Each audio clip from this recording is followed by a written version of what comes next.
और जो नतीजे आए हैं वो जाहिर सी बात है बीजेपी के लिए गदगद कर देने वाले हैं। कांग्रेस के दिल में भी खुशी है कि केरल उनके पास आ गया है, लेकिन इस पूरी जीत के असली रणनीतिकार कौन लोग थे और किसे इसका श्रेय मिलना चाहिए, इस पर बातचीत करने के लिए मेरे साथ छत्तीसगढ़ के डिप्टी सीएम गृह मंत्री विजय शर्मा जी जुड़ गए। विजय शर्मा जी, बहुत स्वागत करता हूं आपका।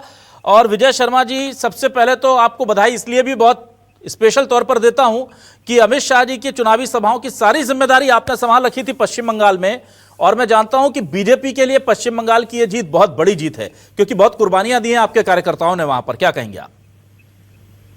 जी, भाजपा के लिए ये जीत महत्वपूर्ण तो थी ही थी, परंतु मैं सोचता हूं कि ये जीत बंगाल के लिए और पूरे देश के लिए महत्वपूर्ण थी। कारण ये है कि हमारे घोषणा पत्र में सबसे महत्वपूर्ण बिंदु जो था वो ये है कि घोषणा पत्र में लिखा गया है कि जो सेंट्रल फोर्सेस हमारे बीएसएफ वगैरह है उनको स्थानीय सरकार पश्चिम बंगाल और बांग्लादेश के बीच में बॉर्डर बनाने के लिए, बाढ़ बनाने के लिए जमीन उपलब्ध नहीं कराती थी। और घोषणा पत्र में ये विषय कहा गया है कि 45 दिनों के अंदर अंदर ये बाढ़ उपलब्ध कराने के लिए बाढ़ बनाने के लिए जमीन उपलब्ध करा दी जाएगी।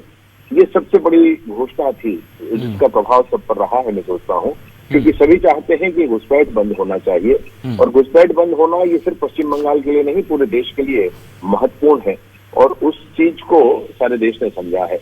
ये परेशानी धीरे धीरे पूरे देश में बढ़ रही थी और वहीं से बढ़ रही थी, हम सब जानते हैं। इसलिए आवश्यक हो गया था कि ये चुनाव न सिर्फ भाजपा, न सिर्फ पश्चिम बंगाल, वरन पूरे ही देश के लिए बड़ा ही महत्वपूर्ण है। विजय शर्मा जी, आप लकी मैस्कट बनते जा रहे हैं बीजेपी के लिए। छत्तीसगढ़ में आप आते हैं, नक्सलवाद खत्म करने का श्रेय आपको मिलता है। उधर जब हमने देखा कि इससे पहले मध्य प्रदेश की टीम लगी हुई थी, कैलाश विजयवर्गीय जैसे दिग्गज नेता लगे हुए थे, आज तो वो बड़े भावुक हो गए, रो भी दिए वो। उन्होंने बताया कि अगर आज अमित शाह नहीं होते तो मेरी मां के साथ साथ मेरी फोटो भी टंगी होती, और रेप जैसे गैर जमानती वारंट जो है वो धाराएं मेरे ऊपर लगा दी गई थी। तो मैं ये जानना चाहता हूं कि आप की जो भूमिका है उसको लेकर के बहुत लोग बहुत ज्यादा उम्मीद अब रख रहे हैं, क्योंकि बहुत कम समय में आपने हर भूमिका में, चाहे गृह मंत्री की भूमिका हो, संगठन के सृजन के कर्ता या फिर वहां मेहनत करने वाले उसके तौर पर आप वहां पर काम कर रहे हैं। छत्तीसगढ़ से सौरभ सिंह जी और बहुत सारे लोगों ने पश्चिम बंगाल में अपने श्रम की आहुति दी है। छत्तीसगढ़ की इस टीम के काम को आप कैसा देखते हैं, क्योंकि हमने देखा बहुत खामोशी से काम करने वाली टीम रही हमारी वहां पर। छत्तीसगढ़ में के चुनाव में भी बहुत सारे साथी देश के अनेक प्रांतों से आए थे। ये भाजपा का परिवार है, ये पूरे ही देश में व्याप्त है, सारे ही प्रदेशों में हमारी अच्छी टीमें हैं, और वो टीम परस्पर चुनाव में एक दूसरे का साथ देती हैं। जैसे कि पश्चिम बंगाल के चुनाव में छत्तीसगढ़ के साथ साथ मध्य प्रदेश, राजस्थान, दिल्ली, उत्तर प्रदेश, बिहार, ऐसे अनेक राज्यों से कार्यकर्ता आए हैं और यहाँ काम किए हैं। विशेष रूप से छत्तीसगढ़ की बड़ी टीम यहाँ लगातार लगी रही है और सारे ही लोगों ने काम किया। जो भाजपा का मूल है, जिसके आधार पर ही भाजपा की ताकत है, वैसा ही काम सब लोगों ने किया है। मैं सोचता हूं कि ये जीत, चूंकि ये बहुत बड़ी जीत हो गई, चूंकि आंकड़ा 200 के पार हो गया, इसलिए ये कहना आवश्यक है कि ये लड़ाई तो, ये संघर्ष तो जनता और ममता के बीच में थी, परंतु भाजपा के कार्यकर्ताओं ने अथक परिश्रम करके ये सारा ही विषय मतदान केंद्रों तक, मत पेटियों तक पहुंचाया है। इसलिए भाजपा के कार्यकर्ता भी उतने ही वंदनीय और अभिनंदनीय है। और भावुक होने का विषय इसलिए है, माने कैलाश विजयवर्गीय जी के संदर्भ में आपने बताया, मैं यहाँ काउंटिंग के समय में आज दुर्गापुर में हूँ, और यही दुर्गापुर पूरब में काउंटिंग के काउंटर पर जो स्टेशन जहाँ पर है वहां पर मैं था। कार्यकर्ता के हृदय में खुशी थी और आंखों में आंसू थे, रो रहे थे कार्यकर्ता। किसी ने बताया कि हमारे घर पर पेट्रोल बम फेंक दिया गया, किसी ने बताया कि साल भर तक उनके कॉलोनी के सामने कचरा फेंका गया क्योंकि उस बूथ पर वो जीएमसी हार गई थी, किसी ने बताया कि उनके पिताजी को मारा गया, किसी ने बताया कि उसके खिलाफ 25 प्रकरण है। ऐसे अनेक कार्यकर्ता मिले। एक स्थान की इतनी कथा है जो मैं आपसे कह रहा हूँ। तो मूल विषय ये था कि चाहे वो पुरानी कम्युनिस्ट सरकार थी या टीएमसी की सरकार थी, इन सरकारों ने हिंसा के माध्यम से लोकतंत्र को खत्म करने की कोशिश लगभग एक तरह से की। हिंसा के माध्यम से चुनाव की प्रक्रिया को प्रभावित करने का काम किया।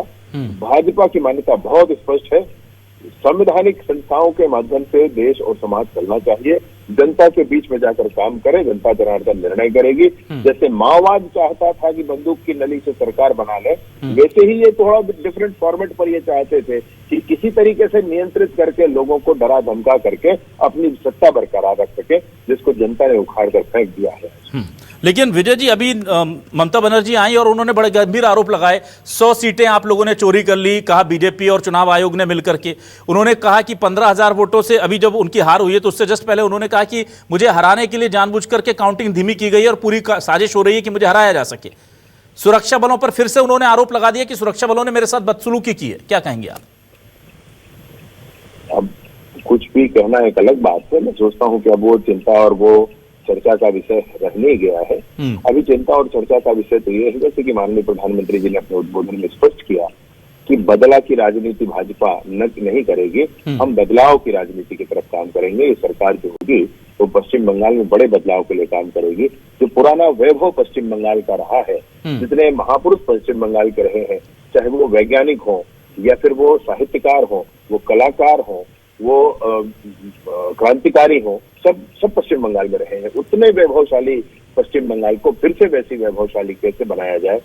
जो रविंद्रनाथ टैगोर जी की कल्पना का समाज है कि हृदय भयमुक्त हो और सिर मस्तक गर्व से ऊंचा रहे, ऐसे समाज को आगे बढ़ाने और बनाने के लिए भाजपा की सरकार काम करेगी। मैं ये सोचता हूँ कि अब उनकी उस चिंताओं के बारे में, ममता बनर्जी की उस मोदेरी की ऐसी चिंता और ऐसे आरोप अब कोई नहीं सुनने वाला है। एक और बड़ा महत्वपूर्ण जो फैक्टर था वो आज स्टैब्लिश हुआ है। असम में हिंदुत्व का कार्ड जो था वो चला है फिर से, और पश्चिम बंगाल में सनातन के सम्मान की लड़ाई बीजेपी ने इसे बनाया था। आप खुद भी तिलक लगाते हैं और वहां पर देखा जा रहा था कि जय श्री राम के नारे लगाने पर भी नाराजगी हो जाती थी। क्या ये हिंदुत्व की भी एक बड़ी जीत के तौर पर आप इसे देखते हैं? ये भारतीयता की जीत है भाई, मैं इतना जरूर कहना चाहूंगा। ये हमारे भारतीय परंपराओं की जीत है भाई, मैं जरूर कहना चाहूंगा। ये तिलक लगाना ये तो पूरे भारत का मसला है। कोई जानबूझकर किसी वोट बैंक को लुभाने के लिए, प्रभावित करने के लिए, किसी वोट बैंक को साधने के लिए अगर हमारे भगवान शंकर का शिवलिंग का अपमान करता हो और बाद में हनुमान चालीसा का पाठ करता हो, तो वो उनको समझना पड़ेगा कि वो करना क्या है। वोट बैंक के लिए सारा स्विच ओवर किया जाता है, वोट बैंक के लिए घुसपैठ कराया जाता है। तो वोट बैंक की राजनीति भाजपा करती नहीं है। भाजपा रोज कमाना, रोज खाना, इस तरह का हमारा काम है। हम मेहनत करते हैं तो जनता का आशीर्वाद मिलता है और दूसरा विषय नहीं है। मैं बिल्कुल ये नहीं कहना चाहता हूँ कि किसी धर्म समुदाय का मामला है।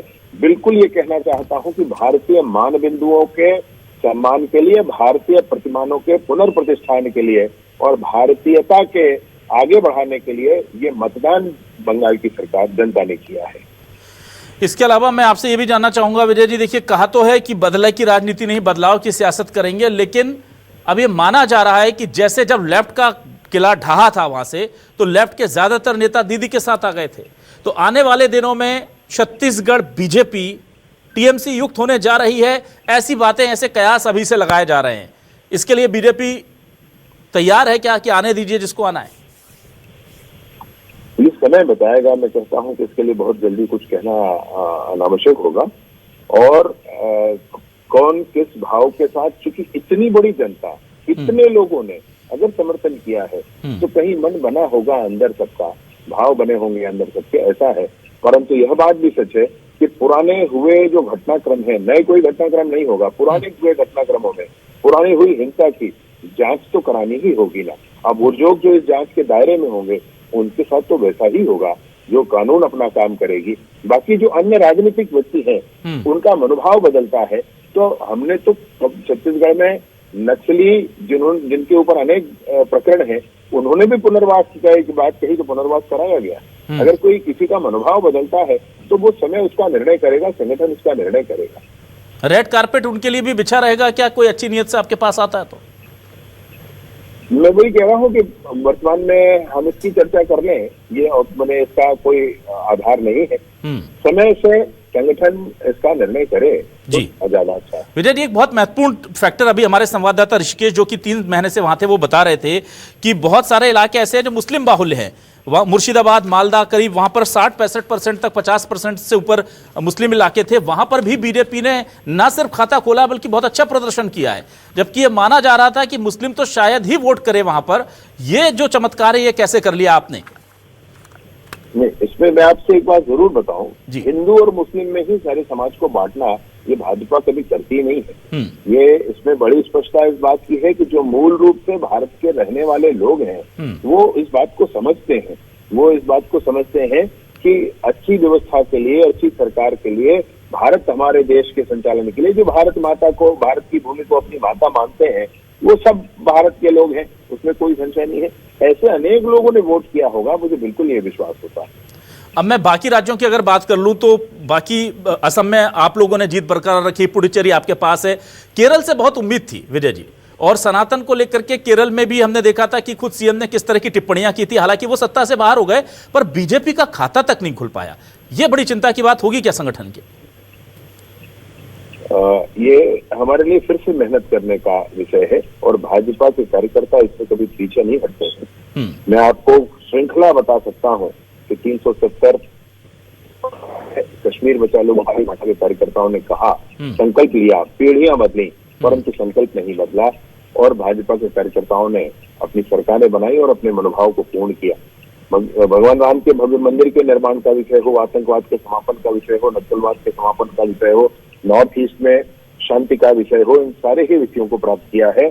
मैं आज आपके सामने ये जरूर कहना चाहता हूं कि आने वाले समय में भारतीय जनता पार्टी की स्पष्ट बहुमत की सरकारें तमिलनाडु में भी और केरल में भी बनेंगी, उसमें कहीं संशय हम लोगों को नहीं है। हमको मेहनत करना है, हम ये समझ रहे हैं, ये जरूर करेंगे।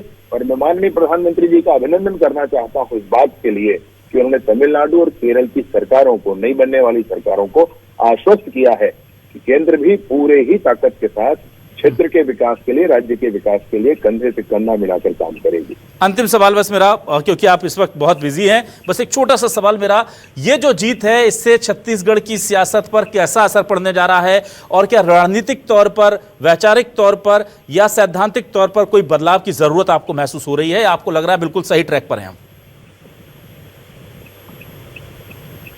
प्रगति, उन्नति और उन्नयन यह तो अनवरत प्रक्रिया है, सनातन है, शाश्वत है। मैं कोई कैसे कह सकता है कि आज जो कुछ है वो पूर्ण है। इस नाते मैं जरूर आपसे ये कहूंगा कि आगे आने वाले समय में और परिवर्तन, संशोधन हो, इस बात की आवश्यकता हर जगह हमेशा होती है, वैसे छत्तीसगढ़ में भी है। उसके साथ ही ये मैं बात कहना चाहता हूं कि ये चुनाव के परिणाम जितने आए हैं, पौंडुचेरी का है, असम का है, हमारे पश्चिम बंगाल का है, ऐतिहासिक रूप से पश्चिम बंगाल का चुनाव का परिणाम है, ये छत्तीसगढ़ के कार्यकर्ताओं में भी उत्साह भरने वाला है। छत्तीसगढ़ के कार्यकर्ता उत्साहित होकर के अपनी पार्टी और अपनी विचारधारा के लिए और मेहनत ताकत से काम करेंगे। बहुत बहुत शुक्रिया विजय शर्मा जी, आप ना सिर्फ मेहनत कर रहे हैं बल्कि हमें वक्त भी दिया, उसके लिए शुक्रिया। और जिस तरह से पार्टी ने आपके ऊपर इतनी बड़ी बड़ी जिम्मेदारियां दी हैं, नक्सलवाद की लड़ाई से लेकर पश्चिम बंगाल के संगठन के कामों तक, खुद अमित शाह जी के कार्यक्रमों तक। जी, एक बात आप भूल रहे हैं जी, और वो है प्रधानमंत्री आवास की। आज के दिनांक पर प्रधानमंत्री आवास समूचे देश में, हमारे प्रदेश की जनसंख्या कितनी है और उत्तर प्रदेश की जनसंख्या कितनी है आप देख लें, परंतु समूचे देश में प्रतिदिन सर्वाधिक आवास बनाने वाला अगर कोई राज्य है तो वह छत्तीसगढ़। बिल्कुल, और आपने बस्तर के लिए स्पेशली प्रधानमंत्री आवास की योजना की है। यही एक विकास की जो आपके जो आपने उदाहरण सेट किए हैं, पश्चिम बंगाल की जनता इसे देख करके बहुत भरोसा आप पर कर आपको सत्ता में लाई है। उम्मीद करते हैं कि जो बात आपने कही बीच में कि हम पश्चिम बंगाल को फिर से वही पश्चिम बंगाल बनाएंगे जो रविन्द्रनाथ टैगोर जी की उम्मीदों का पश्चिम बंगाल था। उद्योग हो, साहित्य हो, खेल हो, कला हो, हर तरह से खिलता फुलता नजर आएगा। और जो मेरे दिल के करीब एक विषय जो आपने कहा, मैं जानता हूं क्योंकि पश्चिम बंगाल में बहुत मेरे करीबी अजीज लोगों ने भी वहां नौकरी की है, कि जो हमारे सुरक्षा बलों को जो सम्मान वहां चाहिए था और जो सुरक्षा के साथ साथ जो संसाधन चाहिए थे वो बहुत जल्द मिल पाएंगे। इस बात की बहुत विशेष तौर पर खुशी मुझे व्यक्तिगत तौर पर मैं आपको जरूर कहता हूं, जो आप छत्तीसगढ़ में कर रहे हैं वो अब पश्चिम बंगाल में भी वैसा होगा। इसके लिए बहुत शुभकामनाएं आपको और बहुत उम्मीदों के साथ आप सत्ता में आए हैं, अपनी जिम्मेदारी पूरी कीजिए। बहुत शुक्रिया विजय जी हमें वक्त देने के लिए, न्यूज़ 24 से बातचीत करने के लिए। तो विजय शर्मा जी ने बताया कि देखिए कैसे वो इस पूरी जीत को देख रहे हैं, और छत्तीसगढ़ में जाहिर सी बात है पूरे देश में बीजेपी के लिए एक बड़ी जीत के तौर पर इसे देखा जा रहा है। अब शुरू होगा काम, और काम को लेकर के ही जनता तय करेगी, क्योंकि जनता ने अपना काम कर दिया है। अब काम उन पार्टियों को करना है जो सरकार के तौर पर चुनकर आएंगी, उसमें वो कितनी कामयाब होंगी, कितनी विफल होंगी, ये वक्त बताएगा। फिलहाल इस बुलेटिन में बस इतना ही, दीजिए इजाजत, नमस्कार।